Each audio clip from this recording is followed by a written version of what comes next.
Hello, hello, IC healers. It's Dr. LaGreca here, and I am here with Suzie. She is an IC healer who went through the IC healing self-healing course. And I wanted to do this primarily, if not as so much of a success story, because that's not why I'm doing these. These are more for just sharing information and hearing other people's stories, because I feel like that as a community, that's how we can help each other out, is by explaining, what we've been through. And it also is very therapeutic for people to hear other people's story, and it'll be therapeutic to talk about it. So, hey, Suzie, how are you? Good. How are you? Good. So let's start with, let's just talk about your story here. Tell me when you were diagnosed, and then we're going to go backwards and we're going to talk about what events may have led up to the beginning of your symptoms. Diagnosed in January of 2016, after about a year of 3 or 4 UTIs that I thought I had that were always negative. So the MD said, let's get a CT scan, because I was concerned about my urinary system, because I only have one kidney. I donated a kidney to my mother in 2008. So every year I have to do lab work to just check the function, make sure it's all good. And knowing that I was having these issues and there was no explanation, I was really worried. So she sent me for the CT scan. Everything was fine, but then a referral to urology from there. And what I thought was a consultation turned into a cytoscopy right there in the office. What? Yeah, I didn't even know that I shouldn't have had one. He told me that's what they were going to do. And we went in the next room and he filled my bladder, and it was just excruciating pain. I was just about climbing off the table. It was that is not cool. No. I found out, through your course and through the IC support group on Facebook, that should have never happened. They should have had your consent, first of all. Well, I mean, he did ask me, and I said, okay, I suppose.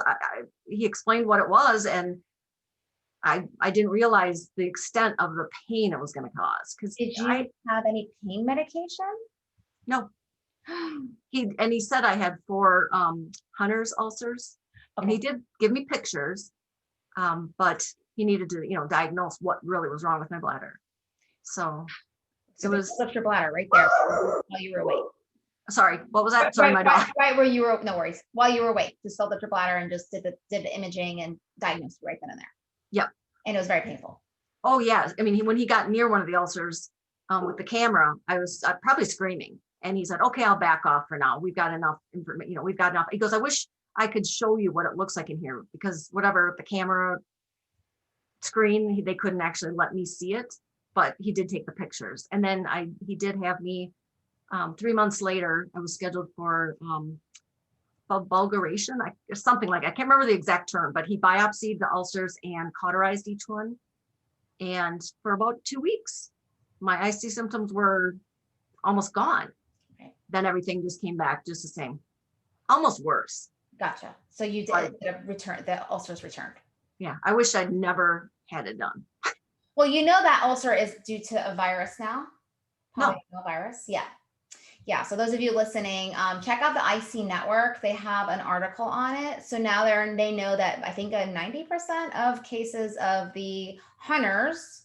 So, those listening understand that the term of interstitial cystitis is changing. I think I talked about this in my course. And we have interstitial cystitis and bladder pain syndrome. And right now they're under the same umbrella, kind of like IBD is Crohn's and ulcerative colitis. So IBD is Crohn's, ulcerative colitis. Well, now we have, IC, which there's IC and there's bladder pain syndrome. So they should change the umbrella. They should change it to something else. But currently we have IC, we have bladder pain syndrome. And the main difference between the IC and the bladder pain syndrome is with ulcer, without ulcer. And so the ulcer is caused by a polyoma virus. I think it's polyoma A or polyoma B. I don't remember which one it was, but it is viral. And the treatment for it is a little bit different, because with bladder pain syndrome, nutrition and lifestyle, it can really promote the healing. Whereas with IC, it may require antivirals, and even like ozone therapy could be really helpful, installations of ozone therapy in the bladder with that type. So just an FYI. So, okay, so you were diagnosed, and now going back in time, you were diagnosed in 2016. So your symptoms started around the same time. Like, how long did you have symptoms before you went to the doctor? basically a couple of years. It was a whole year of, real noticeable symptoms. It was probably at least 2 or 3 years. And I think it What dated were those symptoms? um, chronic constipation and a lot of pain that was urinary. But as soon as my system moved itself, then urinary, there wasn't any frequency and pain associated with it. It was only leading up to like 3 or 4 days worth of it before my system would, take care of itself. Was there any bleeding? No. Okay. So you went to the doctor, you got diagnosed. Okay, so now let's go back in time. What do you think? Well, no. Before we go back in time, what did they do to treat it besides the cystoscopies and removing? Nothing. Just he gave me a sheet that was do's and don'ts for diet, and it was general categories. It wasn't even anything specific. So I found the IC network and the IC association on the internet, and I downloaded the food list, and I started, I got the app on my phone, and I started being very careful with that. Of course, then over the years, since, original diagnosis, I've started playing around more with like the try it foods and staying away from caution. And I know that's what caused things to just get increasingly worse. Yeah, the diet isn't very good, in my opinion, for, making sure that you're not, especially if you have an autoimmune thing going on in the body. It doesn't really help with that. I never really liked the diet, to be honest with you. I prefer to, find out what your root cause is and give you a diet that's catered to that. So it seems like you said you also did Almiron? Yes, it was only about 4 months, because during that 4 months, every week I gained half a pound, and I was losing like about not a handful of hair, but my hands were, after washing my hair and drying it, then I would apply product to my wet hair. And I have short hair, and I would have at least 10 hairs on my hands every day. You have beautiful hair.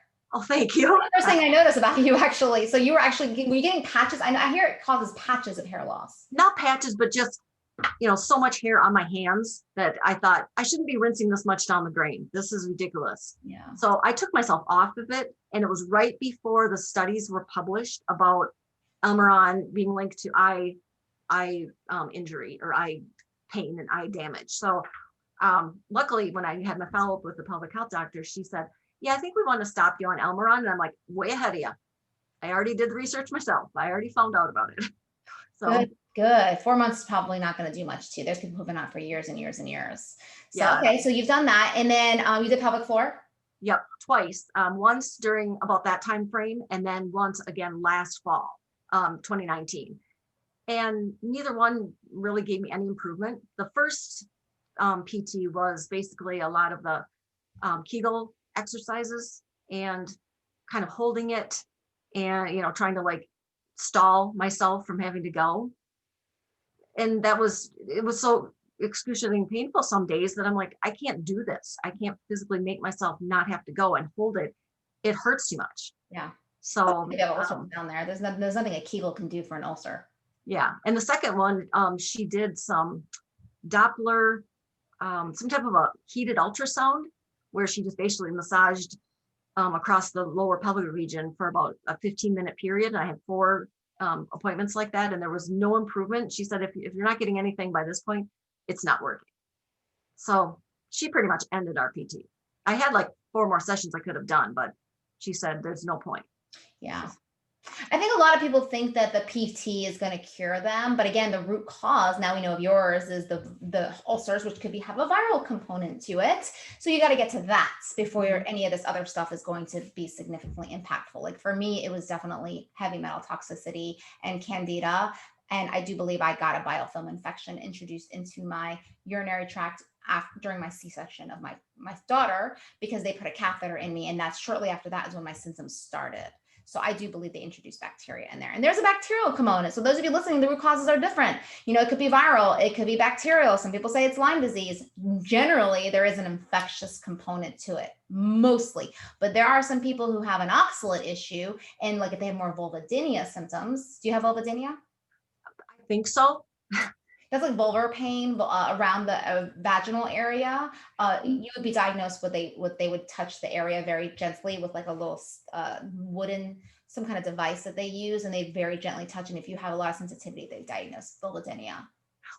I think we did do that with my OB, but I just started menopause 2 years ago. So she said, she didn't actually pinpoint that.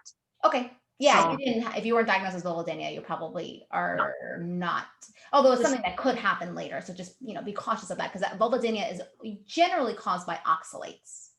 well, and it's just so much extreme urethra tension. There's so much tightness that I literally have to relax to be able to go to the bathroom. So that's a chicken or egg situation where the pelvic floor dysfunction happens later. So a lot of people think the pelvic floor is the root cause, but I think the pelvic floor issues are a symptom of all the inflammation and pain, and then everything tightens up as a downstream result of that.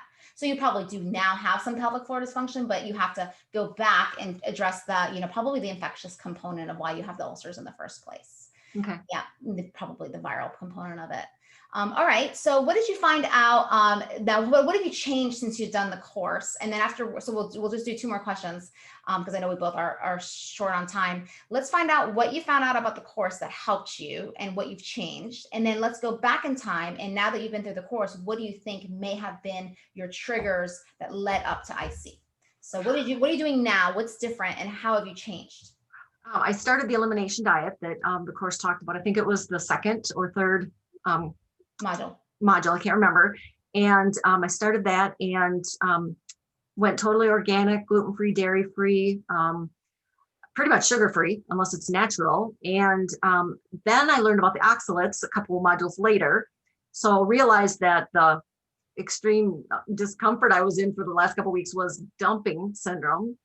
And when I started kind of keeping track of my oxalates and starting to pay attention to what were higher oxalate foods, that was so helpful because now I do know when I eat a food that's higher oxalate, the symptoms, my bladder is much more inflamed. So I'm keeping my oxalates to about 50 to 70 milligrams per day. Wow. I'm keeping track with a little notebook every single day, everything I eat. I made like a cheat sheet of, how many milligrams every serving is, from the master spreadsheet. I made my own. May I ask, what were you eating prior that you found were revealed that was very high in oxalates? Almond butter and chopped cashews and almonds on a salad, and celery and spinach. Yeah.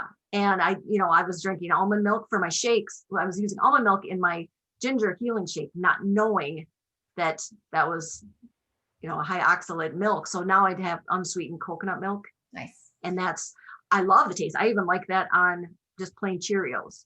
So that's. Have you tried flax milk? Not yet, but I did try the So Delicious ice cream you recommended. That's I think it was the oat milk, vanilla. Oh, a couple of spoonfuls, like you said, that kills that, sugar craving. Oh yeah, absolutely. Great. So I've learned so much about all of that, and it's helped me lose 30 pounds since May 5th. So nice. Yay. Yeah, I mean, it was gradual, little by little, and every time I turned around, I was down a little bit. And after 11 years of Weight Watchers, this is a more successful program than I have had. Well, because you're a lot of people think it's the calories. That's why I don't like Weight Watchers, because those points are based off of calories. But in reality, the weight issue, especially weight loss resistance, is hormonal and also related to just leaky gut, the digestive inflammation, the inability to metabolize nutrients, mitochondrial dysfunction, glucose issues, blood sugar issues. All of that is what causes us to put on weight and not have trouble taking it off. So when you go on an elimination diet, plus inflammation, right? Inflammation. So now you're reducing your whole body inflammation and your body's able to work now. So I bet you now you don't even have to count your points or calories. No, I'm way under what my daily point regimen is supposed to be anyhow. And I finally I don't keep track because I'm keeping track of my oxalates. I'm keeping track of, the organic foods that I'm eating. I'm trying to stay, within lower portion sizes. I've started exercising, doing your program, your recommended workouts, and everything that I can do, I do. I think we discussed in an earlier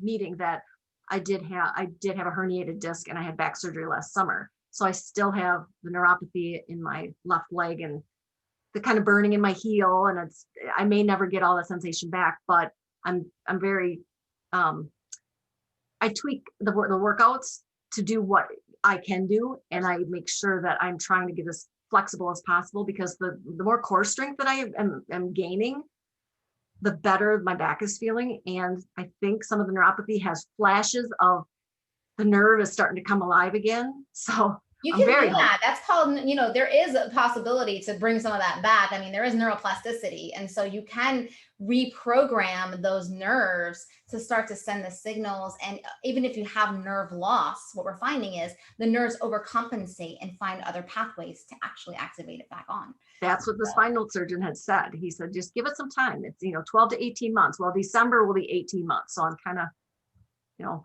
nervous. But you did ask. I'm on year 3 of healing. Good. I'm saying, like, people will say to me, like, oh, you're fully in remission. I'm like, I don't know what you mean by fully in remission, because you have to define that. But if you think that I have no pain every single day of my life, the answer is no. Right. And people are surprised. They're like, well, that's depressing. And go, why is that depressing? I have a good life right now. I love my life. I barely even notice I have a bladder problem. Isn't that what we all want? Exactly.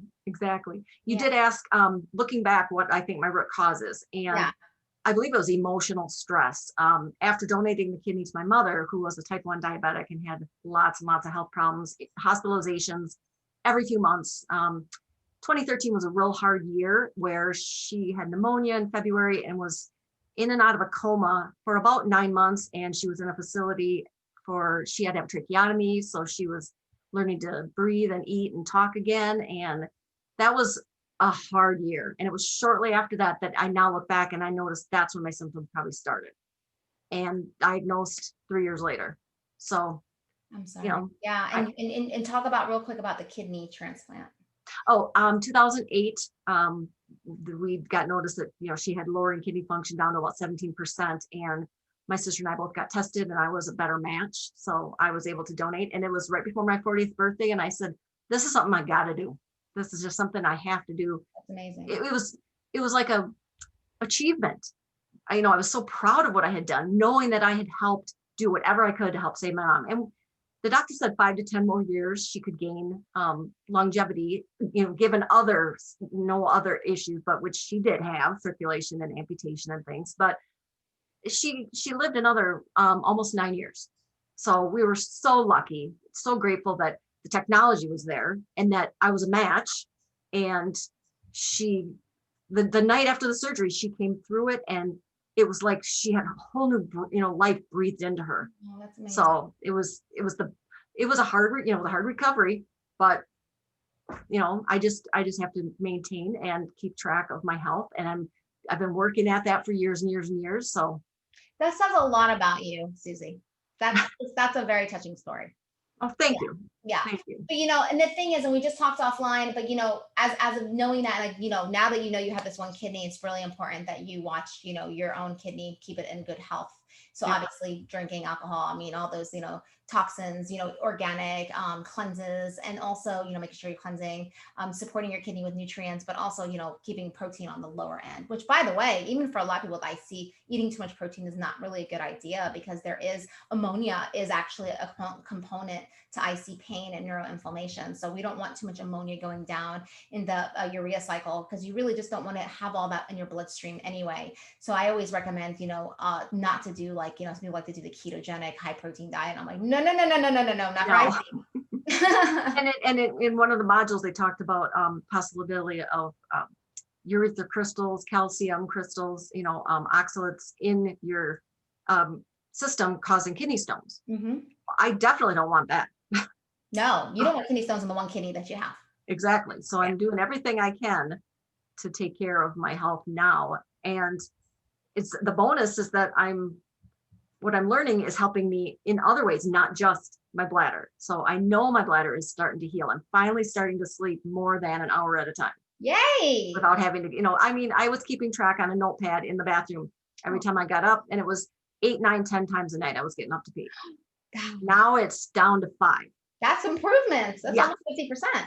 Yes. So I'm excited that I'm seeing signs of improvement. I've been seeing them now for 4 to 6 weeks. And I mean, if anybody asked me, was this worth it? 100 times yes.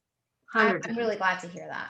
I'm glad that you went through that. I'm glad you had a positive experience. And I just knowing everything about you now, and, even just your story that you told us, I think that you as a person have it in you to keep going, and you are going to get to your goals. I know. And I'm adopting positivity.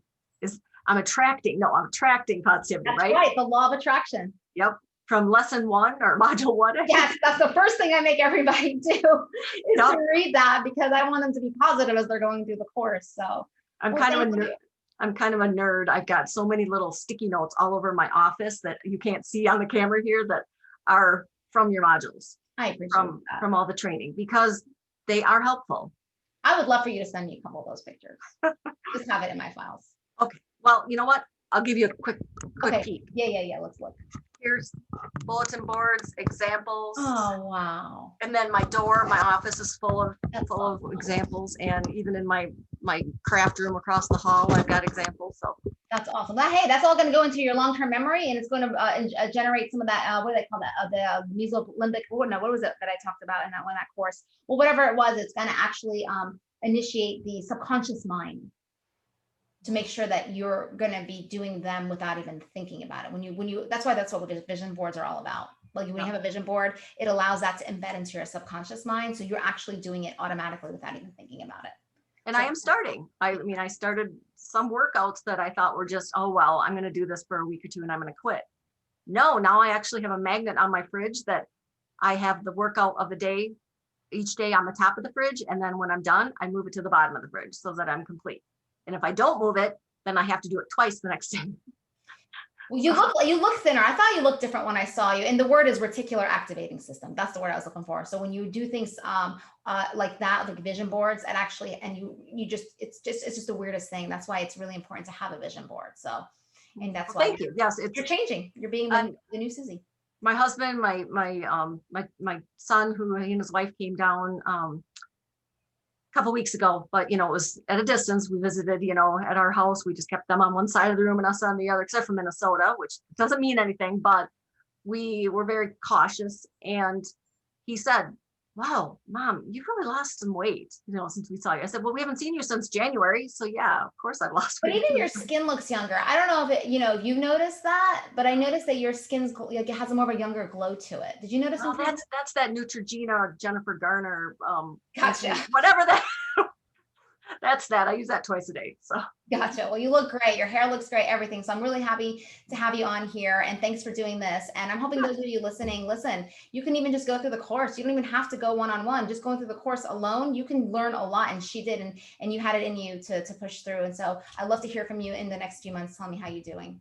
Thanks. And I did want to add that if anybody does do the do-it-yourself, go through the course by themselves, and if they want to reach out to me, I'd be happy to try to give them any pointers on how I got through it. I would love that. Okay. Absolutely. Awesome. Thank you. We'll talk offline about that. Thanks. Enjoy the rest of your day. Thank you so much.